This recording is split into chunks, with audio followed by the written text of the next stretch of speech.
Feliz Ano Novo, João Vitor. Muito bem. Bom dia para quem está ao vivo aqui comigo e para quem não vai assistir essa aula ao vivo, bom dia, boa tarde, boa noite. Essa aula, nós vamos tratar, portanto, da nossa aula de números 1 e 2, ou seja, história antiga e história medieval. E aí atrás você já vê uma linha do tempo com os períodos tradicionais, a divisão tradicional da história do Brasil. A gente tem aí, né, o que é a pré-história, como a gente, né, comumente chama, embora seja um termo meio pejorativo, né, porque pré-história seriam aqueles povos sem história, os povos que não escreviam, então eles não têm história, é isso? Essa divisão, né, é tradicional, como eu disse, é uma divisão um tanto quanto antiquada, até porque quando você fala em pré-história e povos sem escrita, você vai encontrar povos muito diferentes, né? Você vai chamar todo mundo de pré-histórico porque não tem escrita, povos indígenas porque não tem escrita, povos da África porque não tem escrita lá na Antiguidade, na Idade Média, ou seja, você vai perceber que não é um conceito assim exato, né? O conceito de pré-história. Mas os pesquisadores antigos, os historiadores antigos, todos eles concordavam que povos sem escrita não possuem história. Hoje nós temos, né, outros instrumentos para contar a história de povos antigos, povos que não possuem escrita. Mas como essa é uma divisão tradicional, uma divisão assim convencional, embora não muito utilizada, ela é bem provável de ser lembrada em provas de vestibular. Inclusive o Enem, né, diferente de outros vestibulares, ele cobra para a história, mas ele não vai cobrar para você que você saiba quais são os nomes dos hominídeos, dos esqueletos encontrados ao longo da história. Não vai perguntar isso para você. Também não vai perguntar se a origem é criacionista, né? Se foi Deus que criou o ser humano ou se é um processo evolutivo. O máximo é ele falar sobre o debate em torno disso, mas não perguntar para você qual que é o certo, né?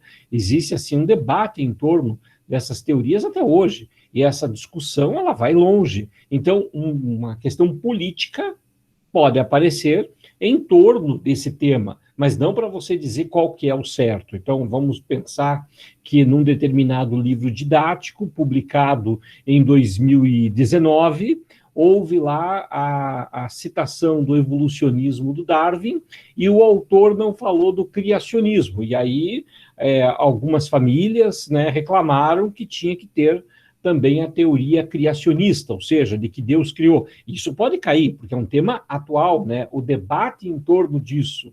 Mas o que de fato aconteceu, se foi o evolucionismo, tal como aparece naquela escadinha lá, né, que é a busca pelo elo perdido, ou se é o criacionismo, ou se foi alguma outra explicação, ninguém vai cobrar que você saiba isso de cor e diga qual que é o certo, beleza? Vamos lá. Na pré-história, nós temos uma divisão também, né? Qual que é essa divisão que existe na história?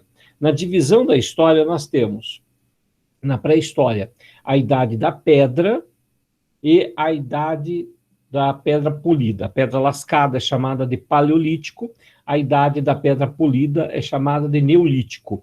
A transformação de paleolítico para neolítico, isso é importante. O que permitiu, né, o homem sair da idade da pedra lascada e ir para o chamado período neolítico? O que mudou, né, nessa transição?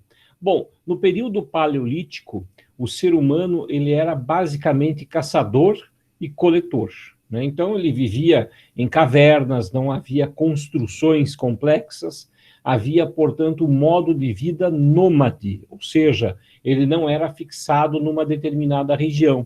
Por isso, nós dividimos o paleolítico, esse primeiro período, que aparece aí na apostila, no slide para vocês, né? 4 milhões de anos atrás, até 10 mil anos antes de Cristo. Lembrando que essa é uma divisão europeia, tá? É uma divisão que nós encontramos em algumas partes da África, algumas partes da Ásia, mas basicamente europeia. E por que ela é basicamente europeia? porque foram cientistas europeus que a elaboraram. Então, eles elaboraram essa linha do tempo a partir das descobertas que eles fizeram.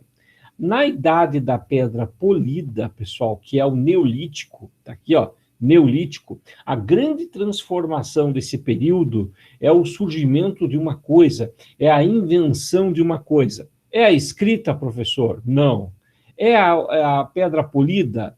Não, a pedra polida ela é resultado dessa grande transformação. A grande transformação do período neolítico é o surgimento da agricultura.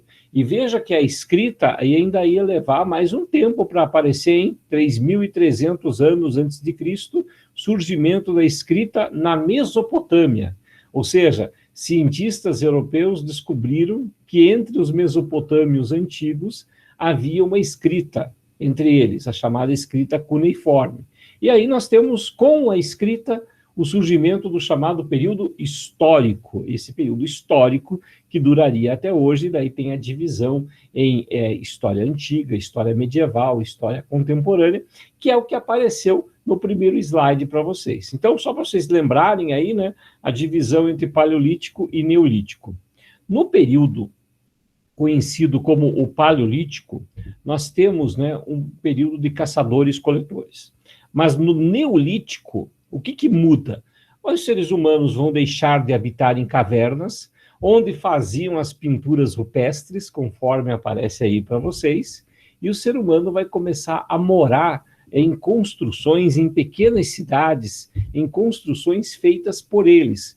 Nessa divisão chamada de neolítico, então, nós temos algo que vai permitir a fixação do ser humano à margem dos grandes rios. É a invenção da agricultura. Aqui nesse mapa, pessoal, você vê as principais áreas do mundo em que nós temos os primeiros grandes povos que foram plantando nos vales férteis. A gente tem, mais conhecido de todos nós, né? 9.000 anos antes de Cristo, o pessoal aqui da Mesopotâmia, os sumérios, o povo do Crescente Fértil. Temos também no Vale do Rio Nilo, na África, também o desenvolvimento da civilização egípcia. Existem também povos aqui da África que se dedicaram também a plantar. Esses povos, né, 3.000 antes de Cristo. Aqui no Vale do Rio Indo, na Índia, a civilização Harappa e depois a própria civilização indiana. E na atual China, antigamente, as margens do rio Huanghe e o rio Azul, né, o rio Amarelo e o rio Azul, nós temos, portanto, o surgimento também de uma civilização hidráulica. Esse mapa ele é muito legal porque ele já coloca também outros povos, que é o caso dos povos africanos, também como uma civilização hidráulica, que vai se concentrar à margem aí desses grandes rios. Nós temos também nos Estados Unidos atual, no território do atual México, que é o povo asteca, nós temos aqui no território da costa da América do Sul, os povos incas, que também, né, foram povos hidráulicos, também plantaram. Só que a diferença é que a maior parte dos povos utilizaram planícies, enquanto que os andinos, os peruanos antigos, os incas, eles utilizaram encostas de montanhas, mas também desenvolveram uma grande tecnologia para poder produzir nessas condições. Aqui nós temos, né, já uma primeira questão para a gente fazer, que caiu no Enem 2017, para a gente fazer sobre esse tema que a gente abordou agora. Acompanhe comigo o enunciado da questão. O sistema de irrigação egípcio era muito diferente do complexo sistema mesopotâmico, porque as condições naturais eram muito diversas nos dois casos. A cheia do Nilo também fertilizava as terras com aluviões. Aluvião, né, é aquele tipo de depósito de material que a água da inundação deixa nas margens dos rios. A gente chama também de humus fertilizante. A cheia do Nilo também fertiliza as terras com aluviões, mas é muito mais regular e favorável em seu processo, em suas datas, do que a do Tigre e do Eufrates, além de ser menos destruidora. Ou seja, aqui no enunciado, o professor Ciro Flammarion Cardoso, autor aí desse livro, ele escreveu nesse trecho que a sociedade egípcia tinha uma vantagem. O rio, ele tinha cheias regulares, com datas bem definidas, o que facilitava o planejamento do plantio e o planejamento da colheita. É importante lembrar que tanto na sociedade egípcia quanto na sociedade da Mesopotâmia, o templo, né, que é o monarca, os sacerdotes, eles detêm todo o poder sobre essa sociedade. Então, o homem camponês do Egito que planta, ele é livre. Mas ele não é totalmente livre. Ele é obrigado a plantar e toda a sua produção ela é absorvida pelo Estado, que vai redistribuir essa produção de uma forma, né, de que num determinado ano, quando a colheita não foi boa, tem as reservas do Estado para não permitir que a população morra de fome. E tem também, né, o fato de que algumas pessoas no Egito Antigo, algumas pessoas na Mesopotâmia Antiga não plantavam, mas desempenhavam outras funções na sociedade. Eram guerreiros, sacerdotes, eram escribas, enfim.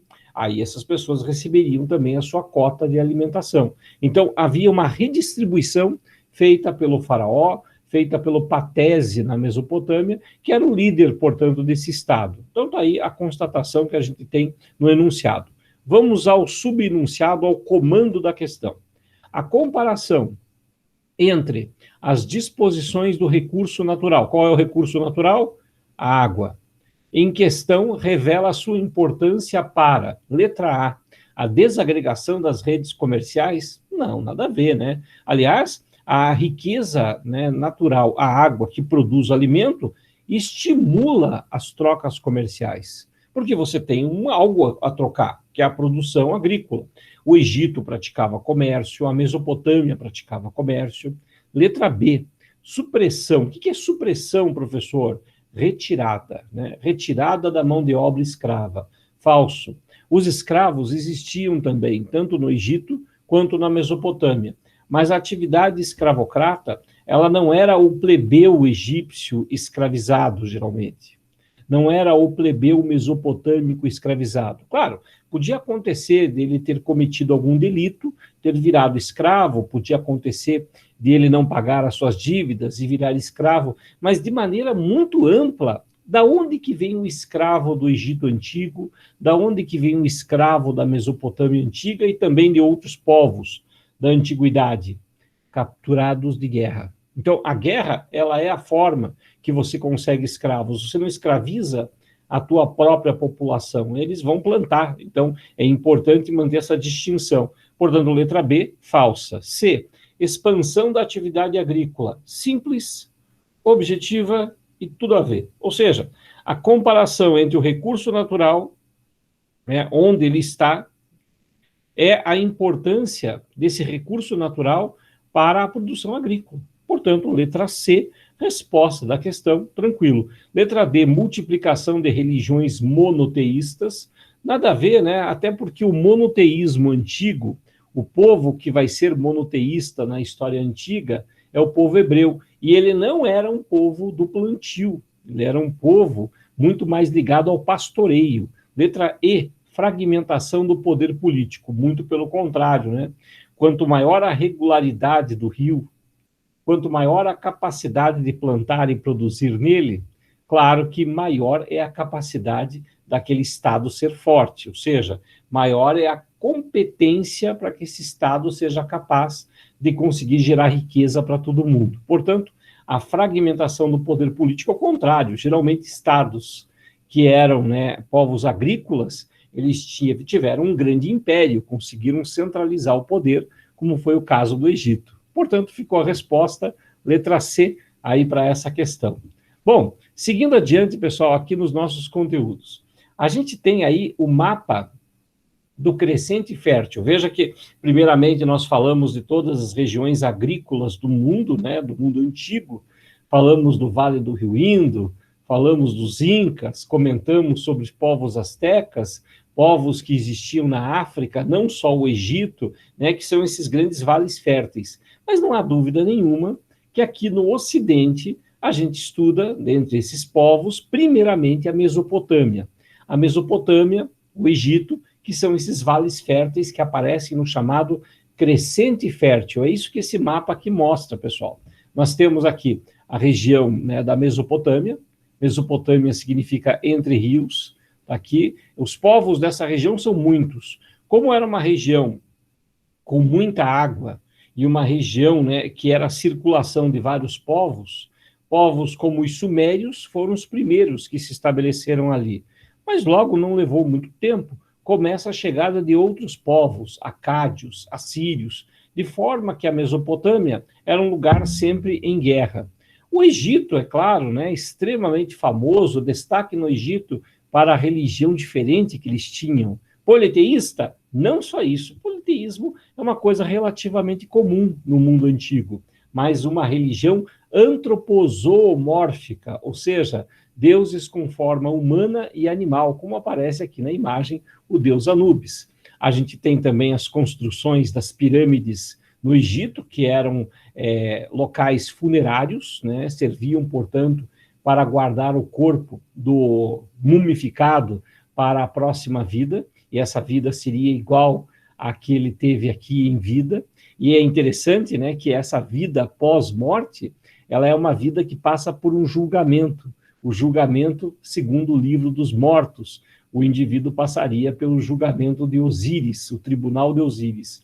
É uma influência interessante, né, porque, de certa forma, julgar o coração da pessoa para ver se ela foi boa ou se ela foi má e, portanto, merecedora ou não de uma outra vida, é algo que foi trazido para a nossa cultura judaico-cristã, e tanto o judaísmo quanto o cristianismo e também o islamismo possuem essa ideia de julgamento da alma e justiça para a vida pós-morte. Os egípcios já tinham isso antes mesmo. Nós temos também os povos da Mesopotâmia, que deixaram aí vários registros de sua existência. Os povos fenícios, por exemplo, deixaram para a gente algo que a gente usa todo dia, e estamos usando agora também, que é o sistema alfabético. O nosso alfabeto é o alfabeto fenício, pessoal, tá? Esse é o alfabeto que nós utilizamos, que é um alfabeto fonético. Cada símbolo representa um som. Então, a gente junta os símbolos e forma a palavra que a gente quiser. Diferente, por exemplo, dos alfabetos ideogramáticos, né? Os alfabetos ideogramáticos, eles formam ideogramas, que você daí guarda a ideia, e aí você vai escrever. Então, você quer falar o teu nome em japonês, você quer falar o teu nome em chinês, você quer falar, escrever, né? Falar não tem como, a gente não sabe a pronúncia, mas quer escrever o seu nome em hieróglifo, você tem que decorar os símbolos para fazer isso. É claro, decorou o símbolo, você fala, né, uma palavra inteira com apenas um símbolo, mas isso não quer dizer que seja fácil, porque você vai ter que decorar muitos símbolos para conseguir fazer, portanto, a escrita ideogramática. Aí o alfabeto fonético, uma grande contribuição dos povos fenícios. Os povos fenícios, eles viviam onde hoje é o Líbano, né? Então, nós temos aqui a Mesopotâmia, fenícios, onde hoje é o Líbano, o Egito, e tem aqui também um troço para dar briga, tá? Tem a região dos chamados palestinos. Por que eu disse que é para dar briga? Porque é uma região até hoje muito controversa, muito de choque, né? Que são os povos que moram atualmente hoje, que tem palestinos e tem os povos israelenses. Tanto israelenses quanto palestinos hoje reclamam o território de Jerusalém, a cidade antiga, como inteiramente sua. O mandato internacional da ONU, em 1947, estabeleceu que Jerusalém tem status internacional. A tensão vem aumentando, principalmente depois do anúncio dos Estados Unidos, logo no início do governo Trump, que o governo Trump iria transferir a sua embaixada de Tel Aviv, né, que fica em Israel também, para Jerusalém, como uma espécie de ato de reconhecimento de que Jerusalém pertence a Israel. Isso, portanto, criou assim uma controvérsia. Esse tema foi muito importante em 2018, 2019, 2020, inclusive envolveu também o Brasil, porque o governo brasileiro também se posicionou a favor do reconhecimento de Jerusalém como a capital dos israelenses, o que pode, né, ser uma grande mudança na história diplomática brasileira. Por quê? Porque o Brasil nunca foi um país, né, de definir uma posição, né, em aliança com os Estados Unidos. Desde que a Organização das Nações Unidas existe, o Brasil ele foi sempre um proponente de decisões em conferência. E na conferência que o Brasil participou, em 1947 e 48, o Brasil defendia que Jerusalém teria um status internacional. Então, quando houve a troca do último governo para o governo Bolsonaro, houve uma mudança dessa narrativa, e isso pode sinalizar uma mudança, né, na história diplomática. Sinceramente, né, a menos que você seja israelense ou você seja palestino, isso não afeta diretamente o nosso cotidiano. Agora, se você for um produtor da avicultura, por exemplo, em que a gente fornece muito para o Oriente Médio, sem dúvida, isso impacta. Houve reclamações de vários países árabes quanto a essa postura, né, da diplomacia brasileira, diferente que é em relação ao longo da história, não é em relação aos governos do PT, não é isso, é diferente em relação à história diplomática brasileira, que sempre foi, digamos assim, uma coisa mais de fóruns, conferências, assembleias, e não de uma forma unilateral.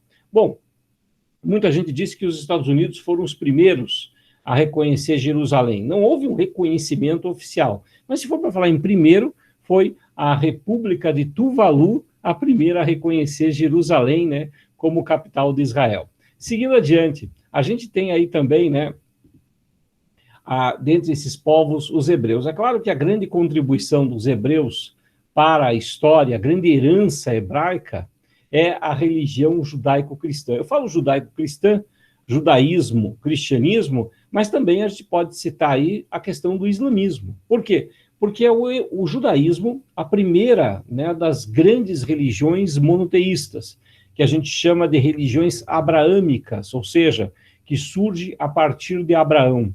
Segundo a tradição, tanto os islâmicos de Ismael são descendentes de Abraão, quanto também os judeus. Então, a história, né, da religião hebraica é, de certa forma, a base para se compreender os três monoteísmos históricos, as três religiões abraâmicas que existem até hoje. Aí nós temos, portanto, as tradições e as heranças. E se você olhou com atenção a programação do Exame Nacional do Ensino Médio, o Enem, você reparou que tem um detalhe lá que o pessoal chama de patrimônio material e patrimônio imaterial. O que é a ideia de patrimônio, de herança, de legado que cada cultura tem? Bom, quando a gente olha essas imagens que estão aí, a maior parte delas, as pessoas reconhecem, isso aqui é egípcio, isso aqui é egípcio também, isso daqui é um dos povos das Mesopotâmia lá, os assírios, aqui é do povo fenício e aqui é do povo hebreu. Como que nós somos capazes de reconhecer essas identidades, esses legados? E isso chama a atenção de um outro tema, a ideia de patrimônio cultural. A ideia de patrimônio cultural é aquilo que permite que a gente identifique um determinado povo apenas olhando uma imagem. Então, você vê aí as ruínas de São Miguel das Missões, que representa a presença jesuíta aqui no Cone Sul da América do Sul, tanto em território argentino, como em território brasileiro, quanto em território uruguaio. Então, a gente tem a ideia de patrimônio não apenas, né, como uma obra histórica, uma ruína e tal, mas algo que tem a ver com o imaterial, com a identidade de um povo, com a cultura local. E é claro, né, isso vai ramificar para a arte, lá na região missioneira, lá de São Miguel das Missões, por exemplo, você tem, né, um artesanato, você tem um estilo artístico, religioso, que é a identidade do lugar. Assim como você viaja para o Nordeste, você vai encontrar também um artesanato típico daquela região que você está visitando. Então, isso vai criando identidades, né, identidades culturais. Por isso, preservar os patrimônios é tão importante para a própria identidade do país, de como se faz a arte, de como se pensa a própria nação. Se você parar para pensar, a gente tem uma cultura no Brasil extremamente americanizada. É muito fácil a gente encontrar referências da cultura americana no nosso cotidiano. Vai comer um hambúrguer, é um Texas Burger. Vai comer lá um prato, né, especial lá, é muito possível que ele venha com o nome em inglês. Você vai assistir um filme, você logo reconhece os ícones do cinema norte-americano e você está no Brasil. E aí vem a pergunta, será que o mundo também reconhece o Brasil e seus patrimônios? A China e seus patrimônios? Embora a China, a Coreia do Sul, tenham trabalhado nos últimos 15 anos avidamente para fazer a sua cultura aparecer no mundo, né? Então, existe financiamento do estádio de futebol, muitos filmes nas plataformas de assistir filmes que são de origem sul-coreana ou origem chinesa, para viabilizar aquilo que a gente chama de soft power, ou seja, a capacidade de um país ser lembrado no mundo. Claro que os Estados Unidos, para nós brasileiros, é o primeiro a ser lembrado, ele é muito influente na nossa cultura já há algum tempo. Então, a ideia de patrimônio ela é importante não só para preservar aquilo que existiu, aquilo que foi, mas para o nosso próprio presente, para a nossa própria identidade. Lembre-se que lá na literatura foi justamente, né, a proposta do modernismo do Mário de Andrade, que propunha fazer uma retomada de uma cultura brasileira, uma ressignificação dessa cultura brasileira, dessa identidade, é a chamada antropofagia cultural, né, de construir, portanto, uma identidade a partir de legados internacionais, de vanguardas, mas buscando a sua própria identidade nacional. Aí as pesquisas, né, do Mário de Andrade, com sons e músicas do Brasil, pesquisas, né, contando a história da origem do povo brasileiro, essas histórias, né, procuravam valorizar aquilo que era tipicamente nacional. Então, é bem interessante que, ao longo do século XX, vários pesquisadores brasileiros tentaram reconstituir essa história. E aí vem um detalhe interessante, eles não se preocuparam, que nem o Mário de Andrade, né, em encontrar uma cidade com uma arquitetura preservada, como foi o caso de Ouro Preto. Com o tempo, a ideia de cultura, ela deixou apenas de ser algo material e passou também a ser algo imaterial, que tem a ver com os nossos costumes, que tem a ver com as nossas práticas, que tem a ver com as nossas danças. Portanto, não é algo restrito apenas à ideia daquilo que seria, né, uma construção. Então, você vê aí, né, no Tombuctu, lá na África, você vê aí a grande mesquita, que foi construída durante o tempo da chamada Idade Média Europeia. A mesquita de Tombuctu, ela é patrimônio internacional da Unesco, ou seja, a ideia de que naquele povo, lá na nossa Idade Média, aquele povo já era islamizado e construiu a mesquita segundo a arquitetura da região. É claro que dentro desse raciocínio, você vai encontrar muitos outros exemplos, né, de uma cultura material. Aí você vê a grande pirâmide de Tenochtitlan, construída no México, que era a capital dos astecas. Então você tem aí também um patrimônio material. Mas lembre-se, né, a ideia de patrimônio, que tem aí com os incas na cidade de Machu Picchu, não precisa ser exclusivamente material. Pode ter a ver com o imaterial, ou seja, as nossas práticas. E aí, quando nós falamos das práticas, dos costumes, dos saberes e fazeres, essa é uma expressão importante, saberes e fazeres, ou seja, um saber que é preservado através da sua feitura. Então, não tem como eu preservar a capoeira se eu não incentivar as pessoas que a praticam a continuar praticando e ensinando os demais. Foi assim que determinados hábitos sobreviveram à história. Hoje nós reconhecemos a capoeira e outras atividades artesanais como atividades da nossa cultura imaterial. E por que é da nossa cultura? Porque é o nosso patrimônio. Ah, não seria um patrimônio africano? Olha que curioso. Você sabia que a prática da capoeira na África, ela quase não existia? Ela existiu lá no passado, lá na antiguidade.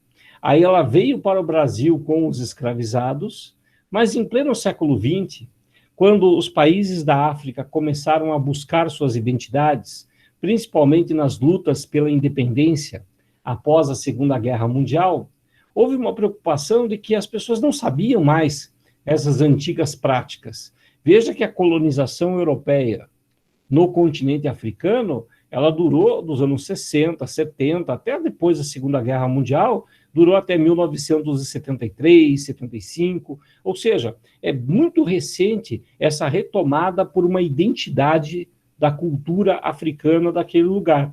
Por isso, muitos vieram até o Brasil para aprender com grupos de capoeira no Brasil e levar a capoeira de volta para Angola, por exemplo.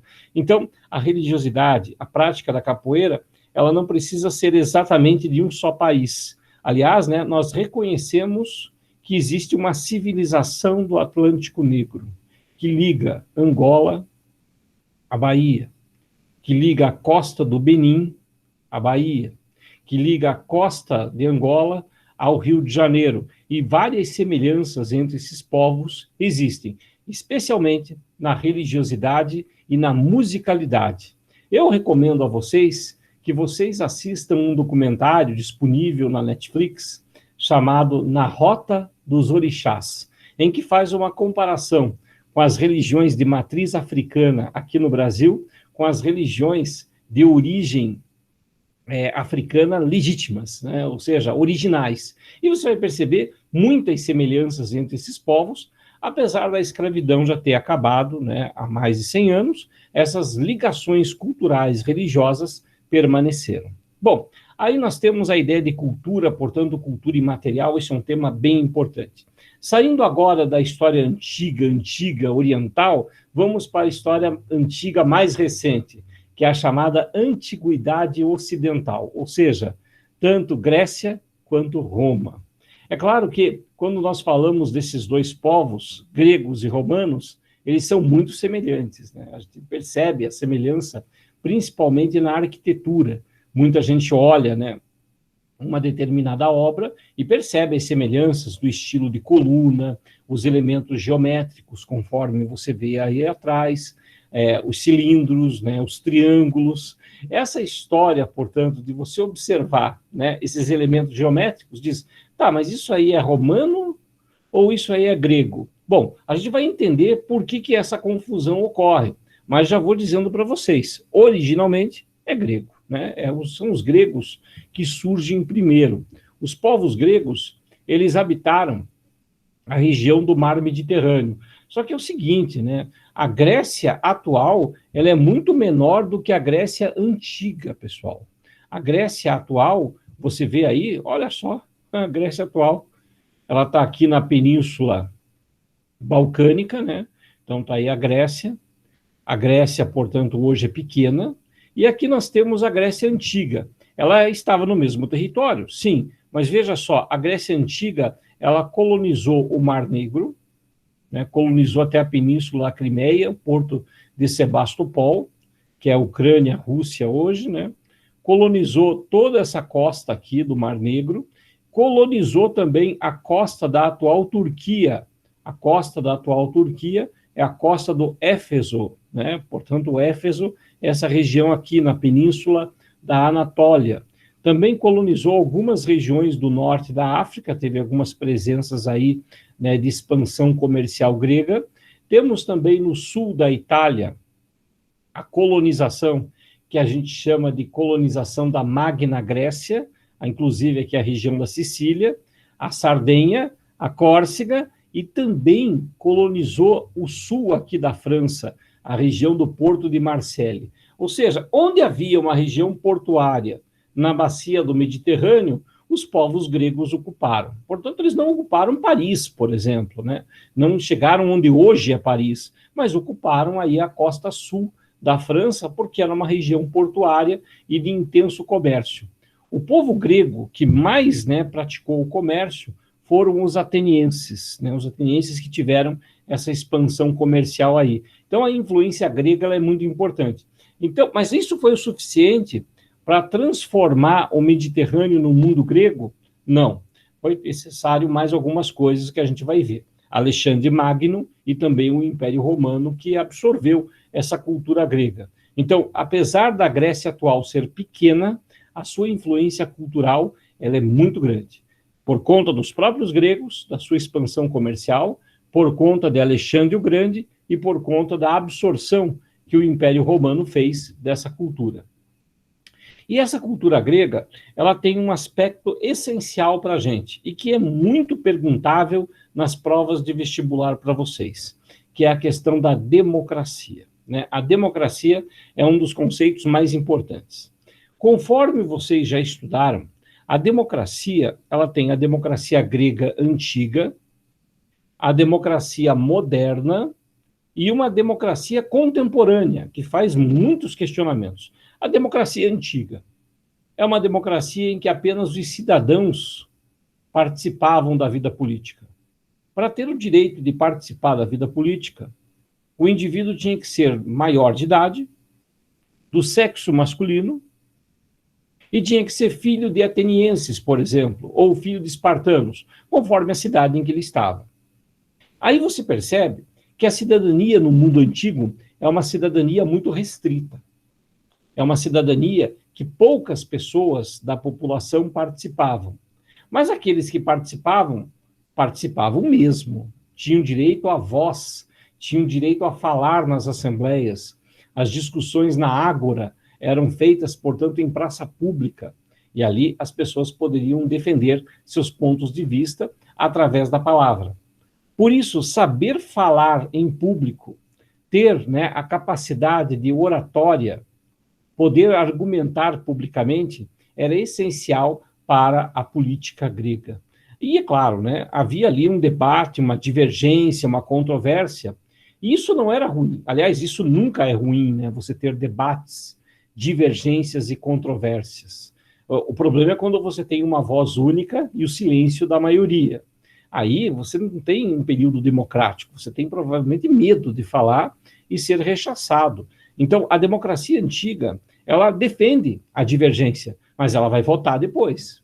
Ela vai argumentar, contra-argumentar e depois vai decidir da melhor maneira. Até porque o cidadão ateniense, ele reconhece que as decisões que ele toma ali na ágora são decisões de ambiente público, questões públicas que precisam ser resolvidas de forma pública, diferente de uma questão individual, ou seja, do portão para dentro da tua casa, aí é outra história. Você tem ali, portanto, o direito individual, né, muito mais forte, não pleno, porque afinal o direito individual grego podia até matar pessoas da própria família. Hoje nós não temos essa interpretação. Mas a democracia antiga ela tem uma restrição, né?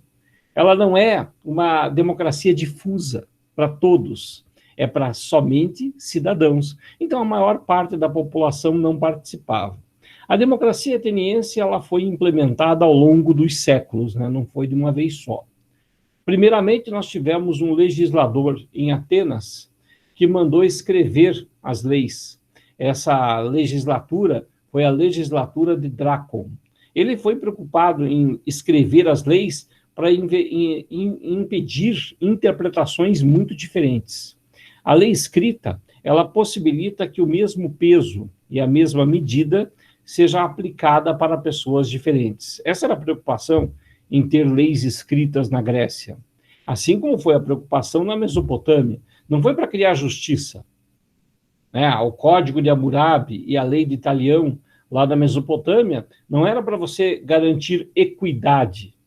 Era para você escrever aquilo que eram as regras e perceber que aquelas regras reconheciam as diferenças. Então, se um fazendeiro da Mesopotâmia cometia um crime, ele era punido de forma muito mais branda do que se fosse um camponês que cometesse um crime. Na Grécia Antiga, a legislação ela avançou um pouquinho e considerou todos os cidadãos iguais entre si. Depois foi um outro legislador chamado Solon. O Solon ele foi um legislador que ele aboliu a escravidão por dívidas para quem era cidadão. Era muito comum que por conta de algum tipo de intempérie climática, algum revés, né, da agricultura, um cidadão que já não era rico, um cidadão que tinha uma pequena propriedade de terra, ficasse endividado. Mais um revés, ele virava escravo. Então, o Solon proibiu a escravidão por dívidas para quem já era cidadão. Quem não era cidadão ficava exposto ainda a virar escravo se não pagasse suas dívidas. Essa organização democrática que existiu em Atenas é o que a gente vai falar a partir de agora. Olhando aí o texto 1 dessa questão, que caiu também na prova de 2017. Diz o seguinte: Solon é o primeiro nome grego que nos vem à mente quando terra e dívida são mencionadas juntas. Logo depois de 600 a.C., ele foi designado legislador em Atenas. Por que está entre aspas aí? É que ele criou as leis, mas levam o nome dele, mas é a vontade coletiva que cobrou dele aquela atitude. Com poderes sem precedentes. É um tirano, na verdade, né? Porque a exigência de redistribuição de terras e o cancelamento das dívidas não podiam continuar bloqueados pela oligarquia dos proprietários de terra por meio da força ou de pequenas concessões. Foi esse tipo de coisa que o Karl Marx, no século XIX, leu e interpretou, que ao longo da história existia a luta de classes, né? A luta, o conflito entre os que têm e os que não têm. E, de fato, né, o Solon estava pensando ali em resolver a questão da terra para o pobre? Não. É o pequeno médio proprietário grego, o chamado geomoro, ou georgoi. Os geomoros eram pequenos e médios proprietários, contra uma oligarquia eupátrida de grandes fazendeiros em Atenas, e havia esse confronto. E o que o Solon percebeu? Se ele permitisse a continuidade da escravidão por dívidas, em pouco tempo, essa classe aristocrática de fazendeiros gregos concentrariam toda a terra. E os outros, os menores, ou viravam escravos, ou ficavam à mercê, né, da fome, ou tinham que migrar. Ou seja, a própria continuidade da existência de Atenas dependia, portanto, dessa nova forma de organização da economia. É interessante a gente pensar dessa maneira, né? Como que, se eu não garantir uma economia que seja inclusiva, né, que permita, portanto, a presença dessas pessoas, se eu não garantir isso, como é que essa própria sociedade sobrevive? Então, o que a sociedade vai fazer a cobrança? Solon, vá lá e imponha as suas regras e faça os fazendeiros aceitar que eles vão ter que abrir mão da escravidão por dívidas para quem é cidadão, se eles quiserem dar continuidade à nossa própria forma de existência. Esse raciocínio ele é bem interessante, né? Porque dá para trazer para os tempos atuais. Se eu pensar a economia de uma forma selvagem, violenta, que torna as pessoas cada vez mais pobres e alguns poucos mais ricos, eu vou me perguntar, vai chegar um momento que esse momento vai se esgotar e aí o resultado vai ser uma catástrofe social. Assim como a crise de 1929 representou no século XX uma catástrofe social. E o que veio depois da crise de 29? Estados cada vez mais interventores para garantir segurança para a sociedade. Essa tese é a tese de um livro chamado A Grande Transformação, de Cal Polanyi. Ele já caiu no Enem. O Cal Polanyi já é um conhecido das provas do Enem, em que ele aponta: toda vez que a economia agredir a sociedade reage e faz a política criar leis para se proteger da violência econômica. Ou seja, existem práticas econômicas violentas. Uma prática econômica violenta, quando nós aceitamos pagar uma miséria para um determinado serviço, simplesmente porque aquele serviço está à disposição e eu posso pagar bem barato por ele. Então, é uma economia violenta. Eu não estou pensando o valor que eu vou pagar em função de quanto a pessoa precisa para viver. Eu estou pensando em quanto eu posso pagar porque ela está desesperada. Então, eu vou fazer, portanto, a aquisição desse produto. A própria precarização das relações de trabalho nesse início do século XXI, a chamada uberização do trabalho, representa essa situação de uma economia violenta, em que uma pessoa, para conseguir sobreviver, não disse viver, sobreviver, ela vai fazer, portanto, jornadas absurdas de trabalho para garantir uma mínima subsistência. Ah, mas ele é livre para escolher ou não. Sim e não, né? Ele é livre para quiser entre trabalhar assim ou passar fome, então ele prefere trabalhar assim. Mas não duvide, é uma economia violenta também. Bom, quando nós temos, portanto, aí a história do Solon, ele vai peitar essas oligarquias e vai impor, portanto, né, um modelo, né, de uma política que não endivide os cidadãos e que proteja o cidadão quando ele estiver endividado. Texto 2. A Lei das 12 Tábuas se tornou um dos textos fundamentais do direito romano, um dos principais heranças que chegaram até nós. Por que o direito romano apareceu nessa questão? É que Roma passou por um processo parecido durante a República Romana. Durante a República Romana, os camponeses romanos, os plebeus romanos, começaram também a se mobilizar para lutar por mais direitos. E uma das grandes conquistas feitas pelos plebeus romanos foram as primeiras leis escritas romanas, conhecida como Lei das 12 Tábuas. Nessas leis escritas, os plebeus passaram a ser reconhecidos em seus direitos. Eles não eram iguais aos patrícios. Assim como os camponeses lá da Grécia, os georgoi, eles também não eram iguais aos eupátridas. Mas ao reconhecer que aquele indivíduo tem determinados direitos, você está garantindo, portanto, uma existência desse cidadão e é uma proteção para a existência desse cidadão. Os plebeus, né, da Lei das 12 Tábuas, eles não ganharam a Lei das 12 Tábuas, eles se mobilizaram e lutaram por ela em revoltas, que culminaram com a aprovação da lei no ano 450 a.C.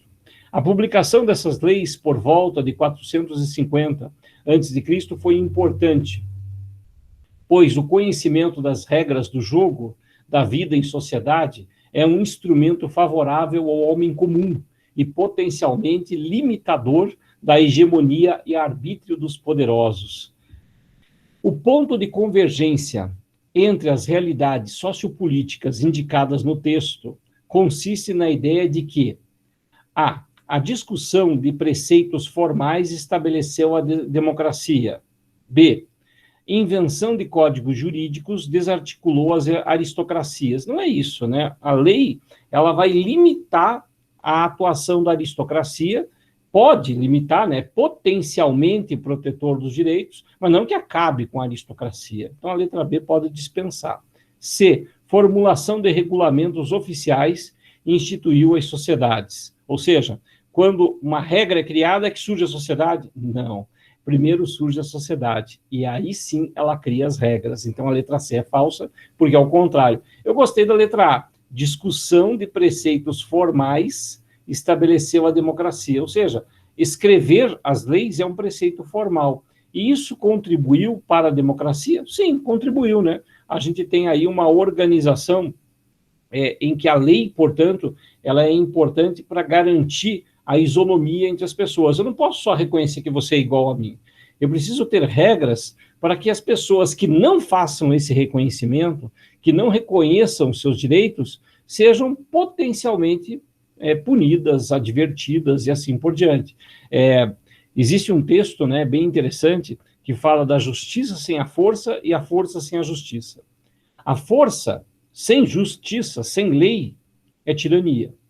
E a justiça sem a força será questionada. Esse texto é do Blaise Pascal, ele é lá do século XVII, da época do liberalismo, então não adianta eu ter, né, uma justiça que não seja capaz de impor-se, e ter uma imposição, uma força, sem a ideia de justiça, de equidade. Olhando as demais, D, definição de princípios morais, encerrou os conflitos de interesse. Não, os conflitos continuaram.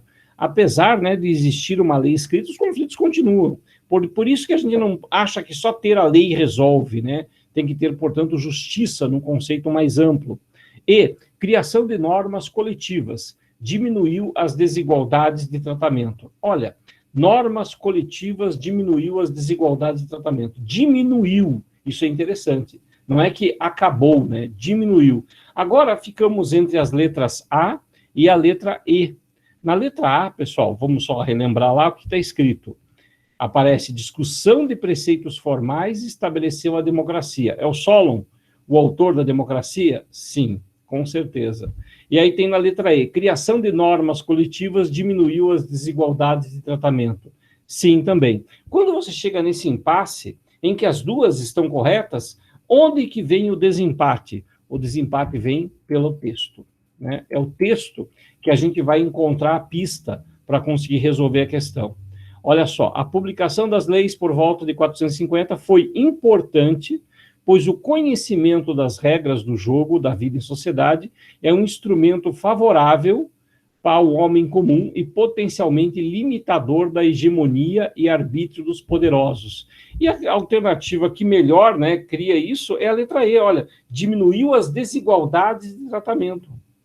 Por quê? Porque é o que está escrito no enunciado, né? No enunciado diz que é potencialmente limitador do arbítrio dos poderosos, diminuiu a desigualdade de tratamento. Portanto, é o início da democracia, sim, mas para eu começar uma democracia, eu tenho que permitir, né, que a sociedade diminua as desigualdades entre as pessoas. Não adianta nada eu chegar para uma pessoa e dizer, olha, você tem plenos direitos, mas ela não tem meios para acessar esse direito, porque ela trabalha o dia todo, porque ela não sabe ler e escrever, se souber ler e escrever não sabe interpretar, é um analfabeto funcional. Ou seja, eu preciso dar condições para que as pessoas consigam chegar a acessar seus direitos. E essas condições, elas ocorrem hoje, principalmente através de políticas públicas. Bom, marcou aí, letra E, resposta para a questão. Vamos a um aspecto curioso da história grega. Muita gente, né, se pergunta, foi o que eu comentei anteriormente, como é que a cultura grega se tornou tão importante, tão famosa, tão influente? Bom, primeiro porque os gregos se expandiram. Segundo, porque os romanos absorveram. Inclusive, né, durante a República Romana, os chamados decênviros, que eram representantes romanos, viajaram até Atenas para conhecer a legislação ateniense. Então, até mesmo a lei das 12 tábuas foi incorporada, em parte, da tradição ateniense. Mas existe um terceiro fator que explica essa influência do mundo grego. Primeiro, a expansão grega por si só. Segundo, a absorção da cultura grega pelos romanos. O terceiro, esse cara que aparece aí, o Alexandre o Grande, o Alexandre Magno. Alexandre não era grego, mas era um admirador da cultura grega. Participou da conquista da Grécia quando seu pai ainda era o rei da Macedônia, Filipe II. Alexandre II, que tornou-se o imperador macedônico, ele conquistou a Grécia, conquistou o território que hoje nós chamamos de Turquia, o território aqui da Líbia, conquistou o Egito, conquistou a região da Pérsia, né, Pérsia e Medos, né, a Média e a Pérsia, e foi até o norte da Índia. Esse império macedônico, esse império helenístico, ele é interpretado como o maior império de um homem só da história. Não é o maior império da história em território, mas é um império praticamente da vida de um homem só. Depois que Alexandre faleceu, o império foi dividido entre seus generais, inclusive o Egito. Por isso não é tão absurdo assim que Cleópatra, a rainha famosa do Egito, tivesse uma aparência de pele clara e olhos claros. Não é absurdo. Por quê? Porque a Cleópatra, apesar de ser do Egito, ela era descendente de um dos generais do Alexandre o Grande.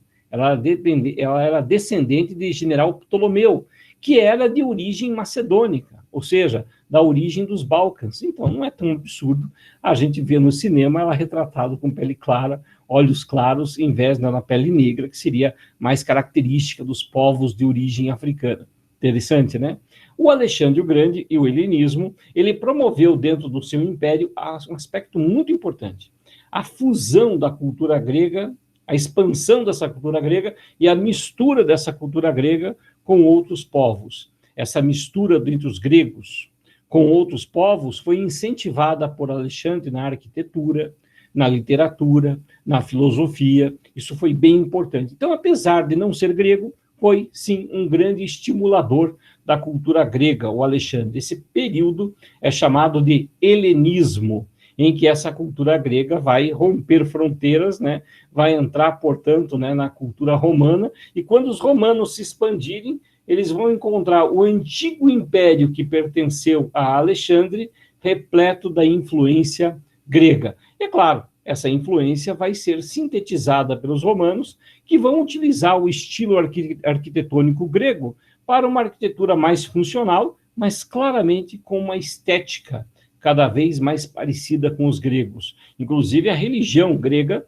foi transformada, né, numa religião latina, mudando basicamente os nomes dos deuses. O que era o deus Zeus virou Júpiter, o que era o deus Poseidon virou Netuno e assim por diante. Gente, assim nós encerramos, né, essa parte da história antiga e vamos daqui a pouquinho começar a história medieval. Para tanto, vamos fazer um rápido intervalo, um intervalo de 5 minutos. Voltamos, portanto, às 8h10 exatamente. Eu vou ficar aqui na linha, caso você precise tirar alguma dúvida, esse é o momento para fazer. Então, 8h10 voltamos, vai lá, dá uma água para a capivara e já voltamos aqui para a aula de História Medieval. Beleza? Vou continuar gravando, depois, se eu precisar, eu edito isso aqui no software. Beleza? Até logo, pessoal. Dúvidas, estamos à disposição. Não é para ir embora, é só para ir tomar água.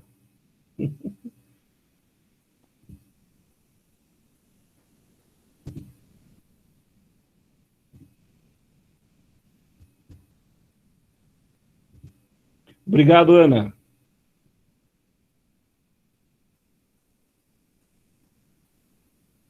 A Torre de Pisa, ela é construída no final da Idade Média.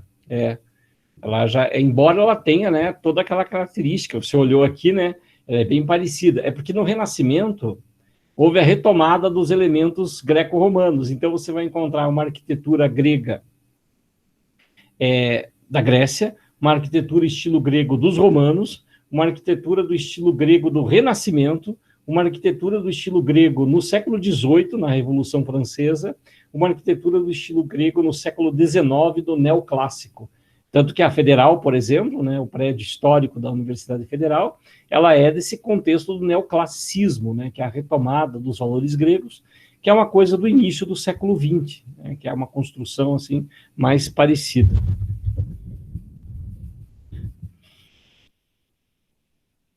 A Torre de Pisa, ela é da Baixa Idade Média, né? Ela é do final, século XII para o século XIII, e ela tem, né, as características, né, desses elementos greco-romanos.